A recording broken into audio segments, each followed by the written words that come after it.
Hello students, welcome to wait for job. আজকে তোমাদের জন্য একটা বিশেষ ক্লাস নিয়ে চলে এসেছি। আজকে আমরা আলোচনা করব upcoming WBP, KP, PSC, SSC সমস্ত ওয়েস্ট বেঙ্গল গভর্নমেন্টের এক্সামের জন্য ওয়েস্ট বেঙ্গল জিকে। দেখো, পশ্চিমবঙ্গ সরকারের যে কোনো পরীক্ষার জন্য যে জিকে থেকে পার্ট এসে থাকে, সেখান থেকে কিন্তু ওয়েস্ট বেঙ্গল জিকে থেকে প্রশ্ন আসে, যার মধ্যে ওয়েস্ট বেঙ্গলের হিস্ট্রি, জিওগ্রাফি, পলিটি, তার সাথে সাথে ওয়েস্ট বেঙ্গলের যে ক্লাইমেট, সমস্ত কিছু কিন্তু প্রশ্ন পড়ে। আমরা সেই সেশনের কিন্তু পরপর ক্লাস করছি, যেগুলো ভীষণ গুরুত্বপূর্ণ এই সমস্ত এক্সামের জন্য। তো চলো শুরু করা যাক। আজকের প্রথম প্রশ্ন কি বলেছে? পুরুলিয়ার বিখ্যাত ছৌ নাচের উৎপত্তি মূলত কোন অঞ্চলে? পাশে ছবি দেখতে পাচ্ছ, খুব সুন্দর ছৌ নাচের, যেখানে মুখোশ পরে এই ছৌ নৃত্য প্রদর্শন করা হয়। এটা মূলত কোন অঞ্চলে সৃষ্টি হয়েছে? চারটে অপশন রয়েছে: জঙ্গলমহল, পুরুলিয়া, রাঢ় বাংলা, ডুয়ার্স না সুন্দরবন। তো প্রত্যেকেই জানি যে ছৌ নাচ যেহেতু পুরুলিয়ার একটা ঐতিহ্যবাহী একটা নৃত্য, তো সেই কারণে এর যে উৎপত্তি, এটা কিন্তু পুরুলিয়া জঙ্গলমহলে উৎপত্তি হয়েছিল। মনে রাখবে, পুরুলিয়া কিন্তু যখন ভারত স্বাধীন হয়েছিল তখন থেকে কিন্তু পুরুলিয়া পশ্চিমবঙ্গের অংশ ছিল না, এটা কিন্তু ঝাড়খণ্ডের অংশ ছিল। পরবর্তীকালে এটা কি হয়, বর্ডার অল্টারনেশনের মাধ্যমে পুরুলিয়া পশ্চিমবঙ্গের সাথে যুক্ত হয়েছিল। তোমরা কমেন্ট করে জানাও, পুরুলিয়া কত খ্রিস্টাব্দে পশ্চিমবঙ্গের সঙ্গে যুক্ত হয়েছিল। পরবর্তী প্রশ্ন কি বলেছে? ভারতের প্রথম জিআই ট্যাগ প্রাপ্ত পণ্য কোনটি? দেখবে বিভিন্ন যে জিনিসপত্র হয়ে থাকে, সেগুলো জিআই ট্যাগ দেওয়া হয়। জিআই ট্যাগ কেন দেওয়া হয়? সেই রাজ্যের সেই শিল্পটাকে সংরক্ষণ করার জন্য জিআই ট্যাগ, যেটা জিওগ্রাফিক্যাল ইন্ডেক্স, এই ট্যাগ দেওয়া হয়ে থাকে। তো ভারতের প্রথম জিআই ট্যাগ কোনটা? তার মধ্যে চারটে অপশন রয়েছে: কাঞ্চিপুরম সিল্ক, মহীশূর চন্দন, দার্জিলিং এর চা না বর্ধমানের মিহিদানা। তো এই ধরনের প্রশ্ন কিন্তু প্রচুর পড়ে, তো মনে রাখবে প্রথম জিআই ট্যাগ প্রাপ্ত পণ্য কিন্তু পশ্চিমবঙ্গে দার্জিলিং এর চা। এটা 2004 থেকে 5 সালে এটা ভারতের প্রথম পণ্য হিসেবে জিআই ট্যাগ পেয়েছিল। এরকম প্রচুর খাবার দেখবে জিআই ট্যাগ পেয়েছে, যেমন জয়নগরের মোয়া, শক্তিগড়ের ল্যাংচা, বর্ধমানের মিহিদানা, এগুলো কিন্তু জিআই ট্যাগ প্রাপ্ত পণ্য। চলো পরবর্তী প্রশ্ন কি বলেছে? গঙ্গা অ্যাকশন প্ল্যান দেখতেই পাচ্ছি আমরা, গ্যাপ যেটা বলা হয়, প্রথম পর্যায়ে শুরু হয়েছিল কবে? মনে রাখবে এটা বেসিক্যালি গুরুত্বপূর্ণ ছিল যে গঙ্গা নদী বিভিন্ন কারণে পলিউটেড হচ্ছে। তার কারণ ইন্ডাস্ট্রি, তার কারণ রিলিজিয়াস বিলিফ, প্রচুর কারণের জন্য গঙ্গা নদী কিন্তু মানে যাকে বলা হয় অপবিত্র হচ্ছে বা পলিউটেড হচ্ছে। তো প্রথম পর্যায়ে গঙ্গা অ্যাকশন প্ল্যান মানে গঙ্গাকে বিশুদ্ধ করার প্ল্যান কবে শুরু হয়েছিল? 1986, 1992, 1995 না 2014? তো মনে রাখবে এটা বেসিক্যালি প্রথম শুরু হয়েছিল 1986 সালে, রাজীব গান্ধীর আমলে, যেটা পরবর্তীকালে কিন্তু পশ্চিমবঙ্গেও শুরু হয়েছিল গঙ্গার জল দূষণ করতে। পরবর্তীকালে 2014 সালে নরেন্দ্র মোদী সরকার এসে এই গঙ্গা অ্যাকশন প্ল্যানের পরিবর্তন করে নমামি গঙ্গা প্রজেক্ট করে, যার মাধ্যমে গঙ্গাকে পরিষ্কার করার লক্ষ্যমাত্রা রাখা হয়েছিল। এটা কিন্তু প্রতি সরকারই এসে এই ধরনের প্রজেক্ট নিয়ে থাকে, কিন্তু গঙ্গা নদীর উপরে বেসিক্যালি প্রচুর ইন্ডাস্ট্রি ডিপেন্ড করার কারণে এটাকে সঠিকভাবে পলিউশন মুক্ত করা কিন্তু পসিবল হয় না। ওকে, নেক্সট প্রশ্ন খুবই গুরুত্বপূর্ণ। দেখতে পাচ্ছ ভীষণ সুন্দর একটা প্রাসাদ, এটা হচ্ছে কোচবিহারের মহারাজার প্রাসাদ। খুবই গুরুত্বপূর্ণ, বিশাল বড় একটা প্রাসাদ তোমরা দেখতে পাচ্ছ। প্রশ্নটা হচ্ছে, এই প্রাসাদের নাম কি? Marble palace, Victor jubilee palace, Hazarduari না কাঠগোলা রাজবাড়ি? তো অ্যান্সার কি হবে? অ্যান্সার এর নাম হচ্ছে ভিক্টর জুবিলি প্যালেস। তো মহারাজা আমাদের কোচবিহারের মহারাজা ছিলেন মহারাজা নৃপেন্দ্র নারায়ণ। তার আমলে ইতালির স্থাপত্য শৈলীতে নির্মাণ করা হয়েছিল এই ভিক্টর জুবিলি প্যালেস। মনে রাখবে কোচবিহার কিন্তু যখন ভারত স্বাধীন হয় তখন কিন্তু ভারতের সাথে যুক্ত ছিল না, এটা কিন্তু দেশীয় রাজ্য বা প্রিন্সলি স্টেট ছিল। পরবর্তীকালে 1950 সালে কোচবিহার যখন ভারতের সাথে মার্চ করে, ইনস্ট্রুমেন্ট অফ অ্যাসেশনের মাধ্যমে যখন ভারতের সাথে যুক্ত হয়, তখন কোচবিহারকে পশ্চিমবঙ্গ রাজ্যের সাথে যুক্ত করা হয়েছিল। খুবই গুরুত্বপূর্ণ, এই প্রাসাদের নাম হচ্ছে ভিক্টর জুবিলি প্যালেস। ওকে, পরবর্তী প্রশ্ন, হাজারদুয়ারি প্যালেস কোন জেলায় অবস্থিত? দেখতে পাচ্ছ বিখ্যাত স্ট্রাকচার হাজারদুয়ারি প্যালেস, এটা কোন জেলায় অবস্থিত? চারটে অপশন রয়েছে: কলকাতা, মুর্শিদাবাদ, মালদা না হুগলি। তো হাজারদুয়ারি প্যালেস এটা কিন্তু মুর্শিদাবাদের গুরুত্বপূর্ণ একটা প্যালেস। নবাব ছিলেন হুমায়ুন জাহ, তিনি এটা নির্মাণ করেছিলেন বিখ্যাত হাজারদুয়ারি প্যালেস, যেটা কিন্তু মুর্শিদাবাদ, যেটা মুর্শিদ কুলি খানের সময় তার নাম অনুসারে এটা করা হয়েছিল, যেটা বাংলায় নবাবীদের প্রধান যে হেডকোয়ার্টার বা ক্যাপিটাল এটা কিন্তু ছিল। পরবর্তী প্রশ্ন, পশ্চিমবঙ্গের কোন জেলায় নারী সাক্ষরতার হার সবচেয়ে কম? ওমেন মানে এডুকেশন কোন জেলায় সবচেয়ে কম রয়েছে? মালদা, উত্তর দিনাজপুর, পুরুলিয়া না মুর্শিদাবাদ? তো মনে রাখবে সবচেয়ে কম নারী শিক্ষার হার কিন্তু পুরুলিয়াতে রয়েছে, যেটা 2011 সালের সেন্সাস অনুযায়ী এই জেলার নারী শিক্ষার হার তুলনামূলকভাবে কম। তো এটা 2021 সালে তো সেন্সাস হয়নি, রিসেন্ট 2026 আমাদের সেন্সাস রয়েছে। তো সেখানে দেখা যাক যে এই সাক্ষরতার হারের পরিবর্তন হয়েছে না এটা আরো বেশি ডিক্লাইন করেছে। পরবর্তী প্রশ্ন খুবই গুরুত্বপূর্ণ, দেখতে পাচ্ছ এটা এক ধরনের গাছ, কিন্তু এই গাছের কিন্তু পাতা নেই, পাতার জায়গায় কি রয়েছে, সোলার প্যানেল রয়েছে, সেই কারণে এই গাছটাকে বলা হয় সোলার ট্রি। তো এশিয়ার বৃহত্তম সোলার ট্রি কোথায় স্থাপন করা রয়েছে, অর্থাৎ বুঝতে পারছো এই গাছটা এশিয়ার সবচেয়ে বড় সোলার ট্রি কোথায় স্থাপন করা রয়েছে, সল্টলেক, দুর্গাপুর, দীঘা না কল্যাণী? তাহলে বুঝতেই পারছো খুব সুন্দর এই স্ট্রাকচারটা, এটা কিন্তু দুর্গাপুরে অবস্থিত। দুর্গাপুরে সিএসআইআর সিএমইআই প্রাঙ্গণে এটা অবস্থিত। দেখতে পাচ্ছ খুব সুন্দর একটা গাছের স্ট্রাকচারে রয়েছে সোলার প্যানেল এইভাবে রাখা, এগুলোকে সোলার ট্রি বলা হয়ে থাকে।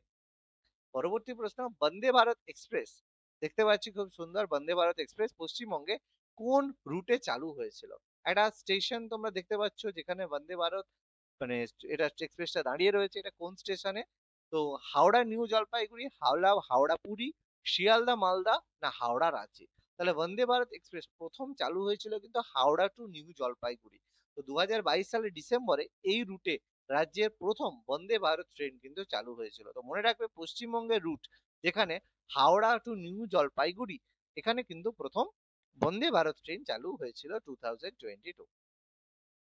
দুয়ারে সরকার প্রকল্প আজকের দিনে খুবই ফেমাস দুয়ারে সরকার, যেখানে সরকার দুয়ারে আসছে এরকম কোনো ব্যাপার নয়, ব্যাপারটা হচ্ছে যে সরকারি বিভিন্ন যে সুবিধা তার জন্য যে ক্যাম্প, সেগুলো খুব কাছাকাছি জায়গায় মানে বিডিও অফিস বলো বা গুরুত্বপূর্ণ জায়গায় এগুলো করা হচ্ছে, মানে তোমাকে আর সরকারি দপ্তরে যেতে হচ্ছে না, বিভিন্ন ক্যাম্পের মাধ্যমে সরকার কাজগুলো করানো হচ্ছে, যেগুলোকে দুয়ারে সরকার বলা হয়ে থাকে।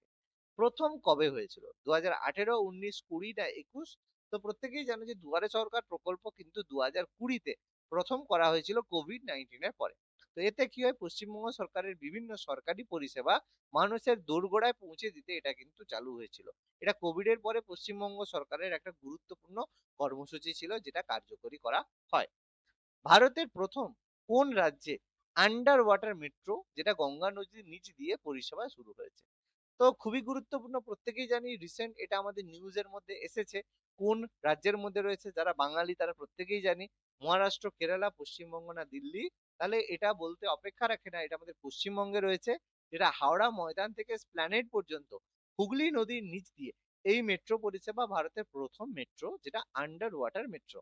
তবে যে ফটোতে দেওয়া রয়েছে যে এরকম জল যাচ্ছে উপর দিয়ে মাছ যাচ্ছে, এরকম কিন্তু কোনো স্ট্রাকচার নয়। কেউ যদি ট্রাভেল করে থাকো পুরোপুরি সিল্ড করা রয়েছে, মানে বাইরের কোনো কিছু জিনিস দেখা যায় না, কিন্তু এটা গঙ্গা নদীর মানে নিচ দিয়েই এই মেট্রো পরিষেবাটা রয়েছে। কে কে আন্ডার ওয়াটার মেট্রো গিয়েছো অবশ্যই কমেন্ট করে জানিও।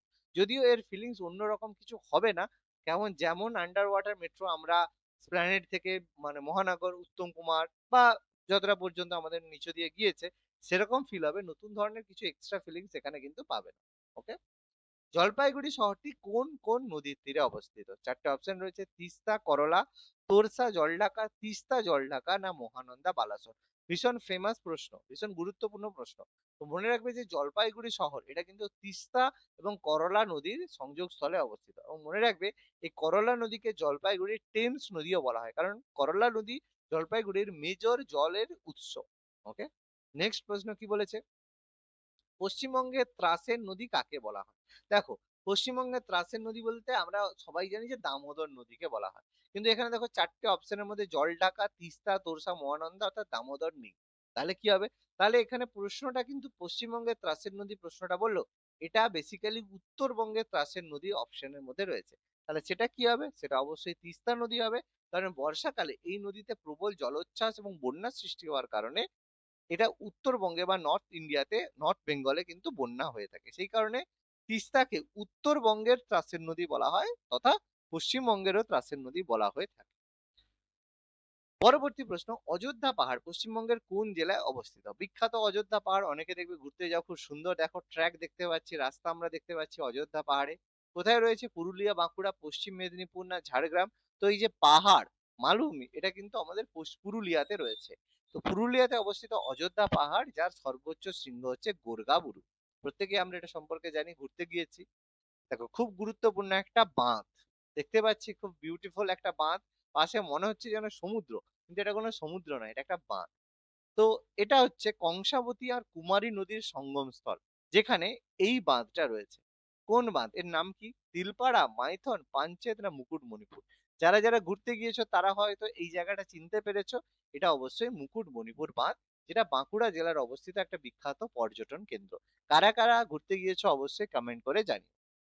পরবর্তী প্রশ্ন, পশ্চিমবঙ্গের সর্বাধিক বৃষ্টিপাত যুক্ত অঞ্চল বক্সা ডুয়ার্স কোন জেলায় অবস্থিত? প্রত্যেকে জানি সবচেয়ে বেশি বৃষ্টিপাত হয় বক্সা ডুয়ার্স, আর সবচেয়ে কম বৃষ্টিপাত হয় পুরুলিয়ার ময়ূরভঞ্জে। তো এই বক্সা ডুয়ার্স জেলা কোন জেলায় অবস্থিত?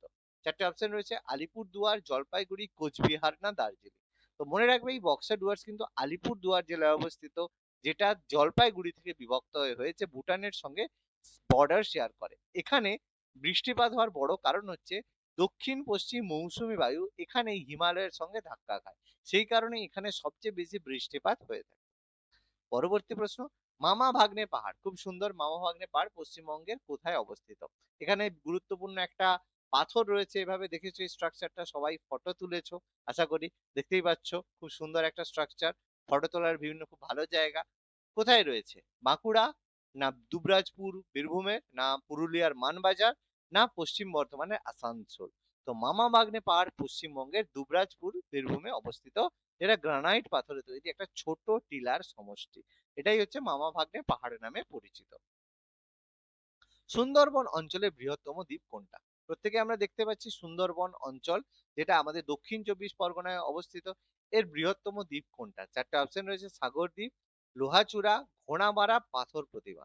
দেখো, এখানে প্রত্যেকেই হয়তো খেয়াল করেছো বা জানো যে সবচেয়ে বড় দ্বীপ এটা কিন্তু সাগর দ্বীপ। সেটা কি পশ্চিমবঙ্গের মেইনল্যান্ড থেকে এটা একটু আলাদাভাবে রয়েছে, যেটা আমাদের বঙ্গোপসাগরের একদম মুখে রয়েছে, যেখানে কপিল মুনির আশ্রম অবস্থিত, এবং প্রতি বছর মকর সংক্রান্তিতে গঙ্গাসাগর মেলা হয়ে থাকে। কেউ যদি এই সাগর দ্বীপে যেতে চাও, তাহলে সব থেকে ভালো রাস্তা কাকদ্বীপ থেকে লট 8 রয়েছে, সেখান থেকে লঞ্চের মাধ্যমে গিয়ে সাগর দ্বীপে তোমরা যেতে পারো। এছাড়া তোমরা নামখানা থেকেও যেতে পারো।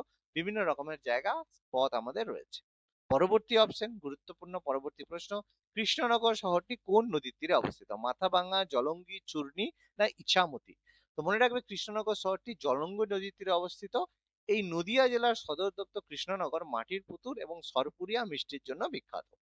পরবর্তী প্রশ্ন, মাইথন বাঁধ, খুবই বিউটিফুল মাইথন ড্যাম কোন নদীর উপরে অবস্থিত? দামোদর, বরাকর, অজয় এবং ময়ূরাক্ষী? তো মনে রাখবে, এই যে দামোদর ড্যাম, যেটা মাইথন ড্যাম, এটা কিন্তু বরাকর নদীর উপরে অবস্থিত, যেটা দামোদর উপত্যকা কর্পোরেশন ডিভিসির একটা গুরুত্বপূর্ণ বাঁধ। আজকে লাস্ট প্রশ্ন, খুবই গুরুত্বপূর্ণ, মাতলা নদী পশ্চিমবঙ্গের কোন জেলার প্রধান নদী? উত্তর চব্বিশ পরগনা, দক্ষিণ চব্বিশ পরগনা, পূর্ব মেদিনীপুর না হাওড়া? তো মাতলা নদী বেসিক্যালি সুন্দরবন অঞ্চলে, অর্থাৎ দক্ষিণ চব্বিশ পরগনা এটা অবস্থিত, যার তীরে ক্যানিং শহরটি অবস্থিত। তাহলে আজকের ক্লাসটা কেমন লাগলো তোমরা অবশ্যই কমেন্ট করে জানিও।